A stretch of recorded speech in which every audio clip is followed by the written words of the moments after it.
Believe it or not, some people go into a cut and get stronger or get weaker when they go into a bulk. If this is you, watch this. Our first caller is Matthew from Illinois. What's up, Matthew? How can we help you? What up, Matt? Hey, how's it going, guys? It's awesome to be on here. I appreciate the time. Just to start off, wanted to say, I know there's been some debate over Team Adams and Team Justin and Team Sal's, and I'm just here to represent Team Stand When I Pee. I don't know where I fall. That means you're on. Yeah, you're cutting out, Matt. We can't hear you anymore. Sorry. Your team man card is what we call that one. Good job, bro. Good job. It's okay. Are you able to hear me? No, he was just kidding. You heard us. Dang, you walked right into that, dude. I did. But also, just before I get into my question, I wanted to say it's been your podcast has given me a lot of knowledge. It's helped a ton, both personally and professionally. Went through a reverse diet after losing the weight the wrong way. Increased my maintenance by 1,000 calories and was able to have a successful reverse diet, able to fix my mobility that didn't allow me to squat, even get the bar behind my head was impossible. And then professionally, becoming a trainer, becoming lead trainer, going to manager. It's just been an awesome ride, and a lot of it is in part to what you guys provide. So thank you. That's awesome. But you're still pissing all over the seats like these clowns, huh? Yes. Freedom, dude. It's all right. It's all right. All right. No hands, too. How can we help you, man? I can tell. So basically, just calling. I'll kind of just read what I emailed. So in the past few years, I've gone on multiple bulks. I've tried smaller calorie surpluses going into the bulk, larger surpluses going into the bulk. And in both scenarios, I'll add weight to the scale slowly over time, but all the weight tends to be body fat, I feel. For reference, during my bulks, I'll typically gain 12 to 15 pounds through the fall and winter. I'll do 3 to 4 weeks in a surplus and 1 week at maintenance or a slight deficit. During the entire bulk, weigh myself, measure fat percentage, get waist measurement every week, and just follow the trends. My waist and fat percentage will always go up with the scale. I've tried going slower, adding only 100 calories every few weeks, and I still increase fat percentage with the scale weights. Workouts are traditional strength training, whether I'm bulking or cutting, just changing the stimulus or the program. I follow a lot of the MAPS programs. I've been slowly getting stronger over the years at my big compound lifts and just non-compound lifts, but I feel a lot of that has to do with my mobility and just practice of the movements getting better, giving me those strength gains. Appearance and body metrics haven't really changed. I've also noticed one of the weird things that happens is every time I go into a cut phase, especially the beginning of a cut phase, I'll actually put muscle on for the first few weeks, being in roughly a 500 calorie deficit. I'll get stronger while the scale's dropping. After the first few weeks, then I just seem to maintain muscle and lose body fat. But all of my PRs, really my biggest strength gains are during a cut. You think he's eating something he's intolerant to? Yeah, that's strange. Yeah, it's a weird thing to cut calories and you notice strength go up. Do you change your workout? Mm-hmm. I do, but it's typically like, so I've run anabolic on a cut and in a bulk. I've run performance in a cut and a bulk. Those are the two I can think of where I've done both. And I've responded the best to both of those programs in a cut or at maintenance. When I go into a bulk, the only thing I notice is maintaining everything, but gaining body fat. So you don't go into a cut and change programs right when the cut. You're doing the same program the whole time, or do you change when you go into a cut versus a bulk? I'll change. Yeah. So anytime I change, yeah. That's where the strength gains are coming from. Do you typically go to reduce the volume when you go into a cut? Is your maintenance less than you think? First for Sal, you said, do I do less volume when I go into a cut? Is that what you said? Yeah. Probably not. I know I went from anabolic in a bulk 1 year to performance in a cut. So performance seems to have more volume than anabolic. Yeah. Okay. It's the change of the program, I think, that's giving you the strength gains. It could be that, but the other example I have when that's happened to people is when they have some sort of an intolerance, and the reduction of that. I mean, you're an example of this. Yeah. Do you talk about when this? your body's fighting Yeah, internally. when you're in your. Do you have any gut issues, or what kind of foods are you eating in the bulk, or are they different foods? So it's typically like protein. I'm always able to maintain, whether I'm cutting or bulking. I'm able to maintain 180 to 200 grams just from, chicken, eggs, meat sources, no problem. And then really all that's changing is like carb load, more or less rice, more or less oatmeal, more or less potatoes. But yeah, basically whole foods all the time. I've gone the other way too, where because I'll change the stimulus or the program, like I'll jump from one MAPS program to another when I'm going from maintenance into a bulk as well. But I don't seem to notice those same strength gains as when I change it going into a cut. Yeah, it's weird. My inclination is to say there's some kind of gut or inflammation issue that would contribute to that, because that's very counter to what typically what would happen. Yeah. It wouldn't make any sense in the other way, unless protein intake was different. Programming would be the other thing I would look at. Other factors we might not be considering, like sleep and stuff like that. Do you generally feel better in a cut? I would say not towards the end of a cut, when calories are getting down to like 2,000, but when I first start a cut and I'm in the mid 2,000s, I'd say that's when I typically feel the best, is when my calories are in the mid 2,000s. Okay. Have you tried to shorten the time period of cuts and bulks where you undulate calories more regularly? In other words, like, instead of doing it for extended periods of time, you give yourself a low calorie for a few days and then go right back to kind of maintenance or slight surplus, then go back to low calorie, and then kind of undulate like that. Because it sounds like you're getting this great response when you reduce calories. My guess is it has something to do with food intolerance or gut or something like that, because that's really weird.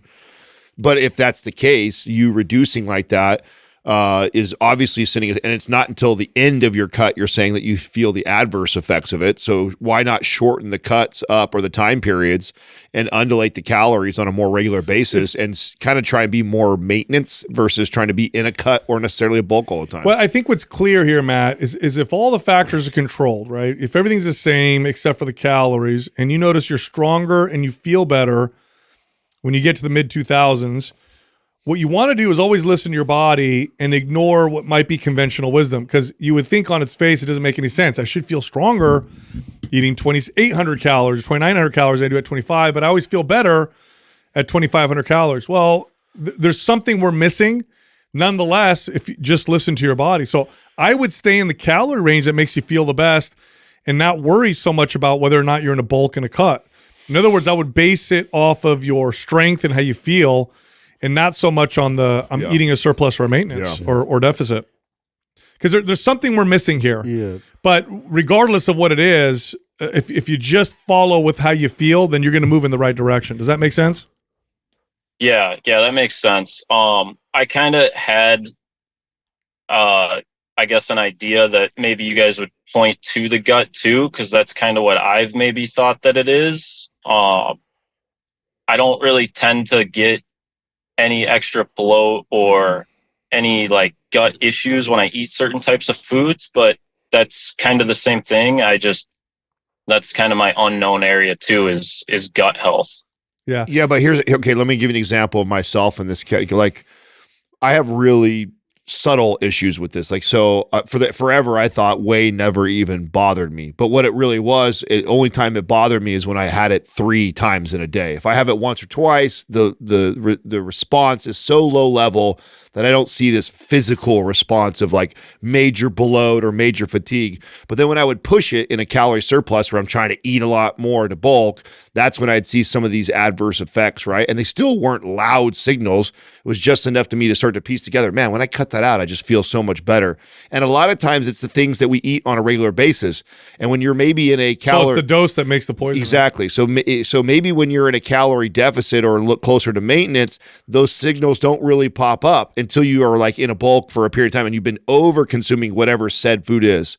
And that now said food is starting to bother you a little bit. And the best way to do that, if you don't go through the whole blood work and try to figure out, is just kind of tease those foods out, what they potentially may be. And there's the high offenders. I'd start with some of those and see like, oh, what happens when I switch that food out in a bulk and in a cut? Does that make a difference?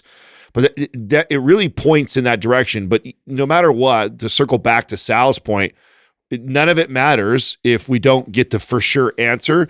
The answer would still be the same of let's listen to your body. It sounds to me like you have found kind of this area where your body likes to be calorie wise. When you go too low for too long, you start to see adverse effects. When you go too high for too long, you start to see adverse effects. So maybe hovering around closer to that maintenance, dipping into the deficit for just a couple days, going back up to and kind of playing with the calories like that, may be your best answer. And instead of being so focused on am I on a cut or a surplus or my calories, just kind of try and go off a feel and intuitively base it off your performance in the gym. That's what I would do.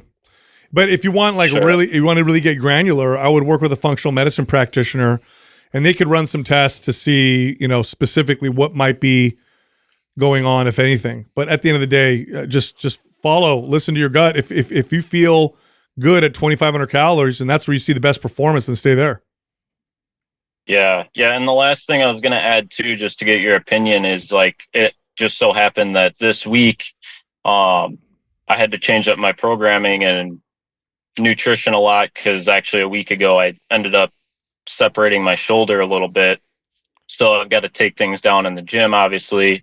But with the heavy reduction in volume, just focusing on, I went from like 7 hours of sleep tonight to 7.5 hours of sleep a night, and upped my calories a little bit. In this case, I've actually lost a few pounds in the scale in the last week, even upping my calories and dropping volume. So I wasn't sure if potentially volume could be an issue too. Of course.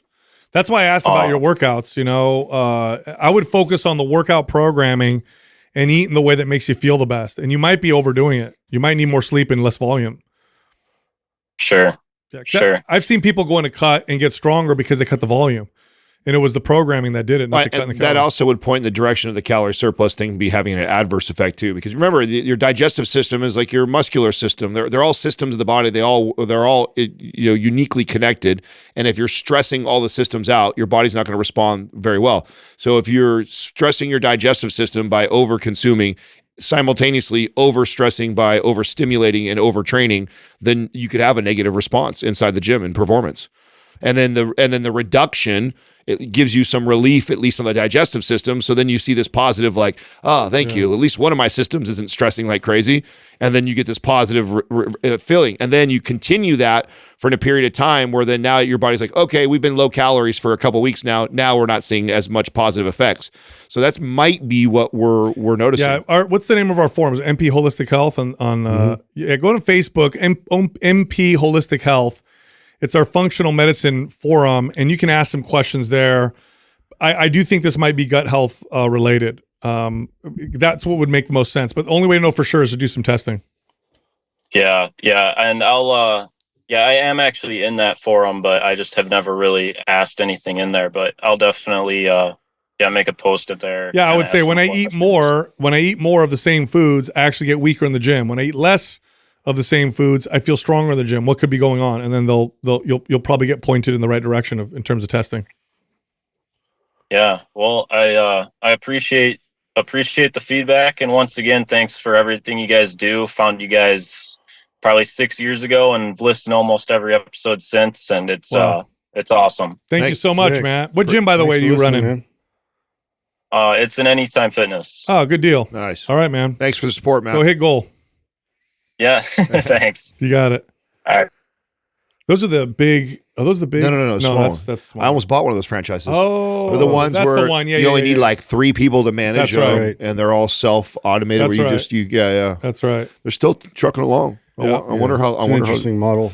Yeah, I really seriously considered it and then never pulled the trigger. Can't remember what I ended up pivoting and doing at that time in my life, but like I remember having The cost of starting one of those is they're just still expensive. No, not bad at all.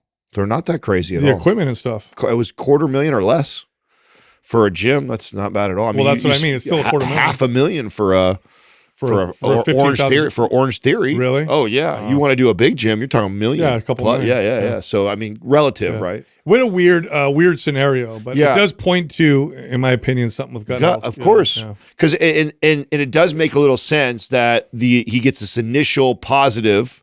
Yeah, because then inflammation goes down. He's absorbing more nutrients. Everything feels healthier. And people have to understand that this is the part of our space, the health space, that I don't like. Is we have so many like specialties and like that they only talk to one system of the body, and they all they're connected. Yeah. And so you have to understand that if you're stressing the shit out of multiple systems, that the body rebels and doesn't give an answer. And then all of a sudden you give a little bit of relief, or you take care of one of those systems, and then all of a sudden you see this positive effect. And sometimes it could be in a different one than you would think. Like he's all of a sudden he relieves his digestive system a little bit by reducing his calories, and then he sees this positive on the muscle side. Right, so it's like it's not. It's just trying to get to the bottom of where the stress and the potential overtraining or over consuming of something that he shouldn't be eating.